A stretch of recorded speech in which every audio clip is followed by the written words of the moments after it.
मृत्योर्मृतो मा सद्गमय तमसो मा ज्योतिर्गमय मृत्योर्मा अमृतगमय।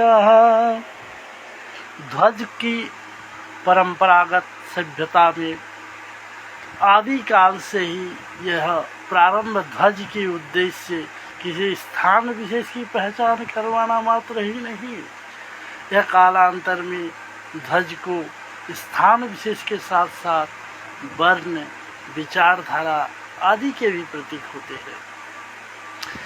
एक ध्वज में हमारी संपूर्ण संस्कृति को परिलक्षित करती है। आप ध्यान से देखिए, इस ध्वज में क्या नहीं है। हमारे देश की संपूर्ण संस्कृति छुपी हुई है।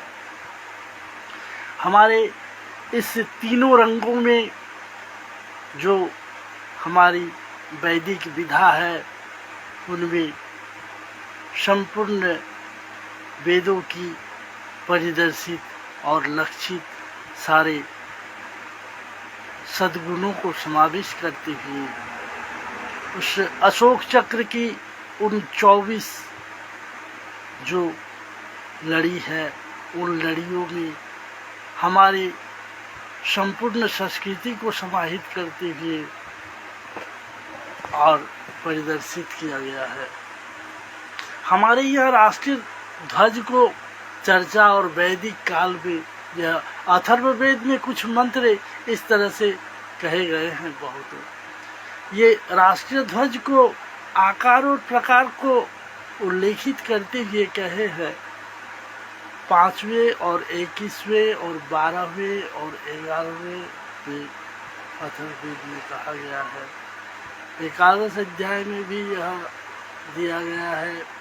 राष्ट्रीय ध्वज के आकार और प्रकार में उल्लेख।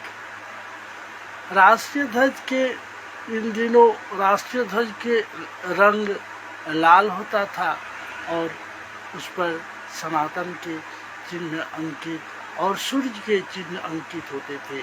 ये सूर्य के चिन्ह हमारे संपूर्ण संस्कृति को परिदर्शित करती है और वही अशोक चक्र शोक विहीन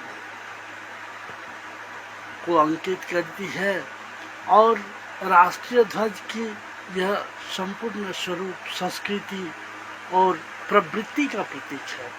लाल रंग हिंसा के प्रतीक के रूप में जहाँ अपितु प्रेम और प्रतीक रूप था, प्रेम और स्नेह का रंग, और यह लाल रंग बना गया है। वसुधैव कुटुंबकम की विचारधारा से यह हमारे देश को संस्कृति सदैव राष्ट्रीय की सद्भावना परिचायक करती है। प्राणी मात्र में कल्याण की कामनाएं छुपी हुई है।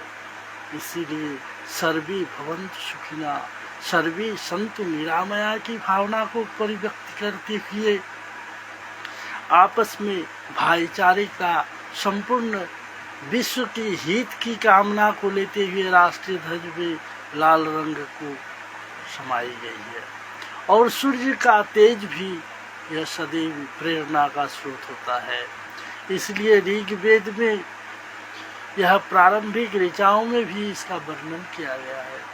सूर्य की उपासना का बात पढ़ने से ही मिलता है कि सूर्य प्रकाश शक्ति का भंडार है और इस रूप में यह हमारे लिए प्रेरक भी है और राष्ट्र की क्षमता का प्रतीक होता है। और इस प्रकाश से, इस तेज से, तेजोमय दैदीप्यमान तेज से हमारे सभी कलुषों को नष्ट कर देती है और सभी अज्ञानों को दूर करते हुए सच्चिदानंद प्रभु की ओर परिदर्शित करती है।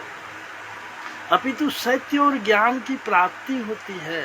सतता और अज्ञान अंधकार को मिटाकर सदैव सतता की ओर ले जाती है।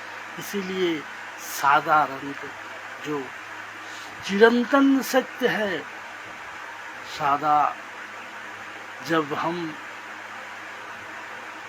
किसी परब्रह्म की प्राप्ति के लिए अग्रसरित होते हैं तो उस श्वेत रंग पर ही प्रभावित होती है। रंग तो कुछ काल के लिए ही होता है, लेकिन सदैव चिरंतन सतता के लिए सदैव सादा रंग ही एक संपूर्ण सतता का रंग है। और यही दर्शाते हुए तेज पुंज सूर्य की यह राष्ट्र ध्वज हमारे संपूर्ण संस्कृति को प्रदर्शित करती है। और उस 24 लड़ियों में हमारी संपूर्ण बौद्धिक विकास छुपी हुई है। और अशोक चक्र के नाम से शोक विहीन होने से इस चक्र को उसमें विजय का प्रतीक माना गया है। पहले भी जब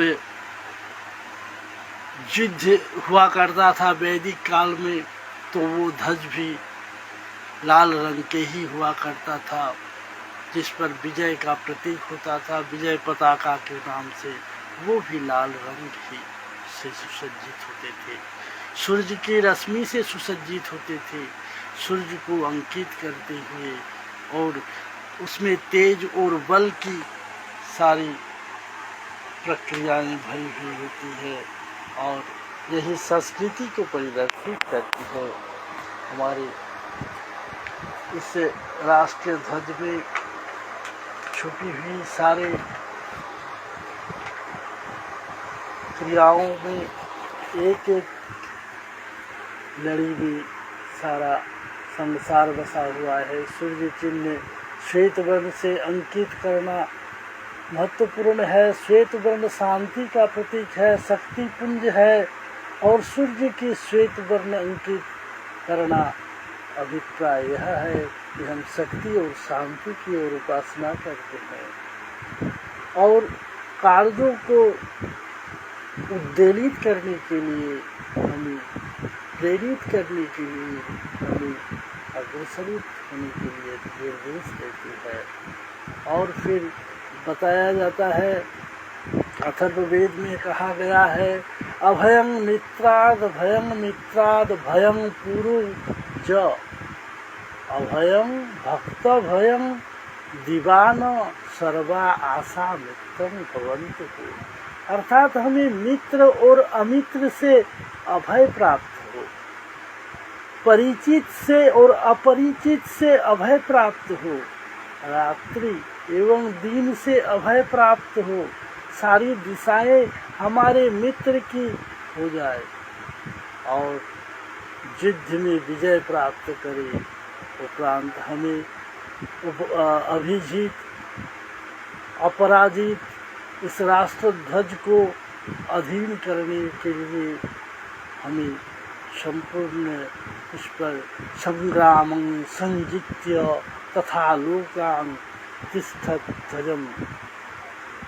इस ध्वज पर प्रभु हमें विजय की उद्वेलित करे।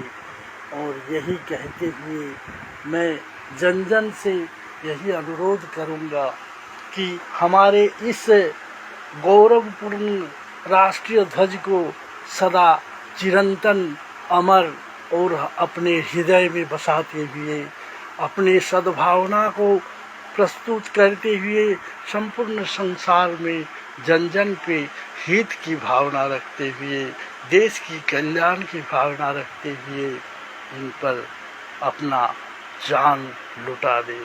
प्रेम से बोलिए भगवान श्री विष्णु नारायण की जय। सर्वे भवन्तु सुखिना, सर्वे सन्तु निरामया, सर्वे भद्राणि पश्यन्तु, मा कश्चित् दुर्भाग् भवेत्।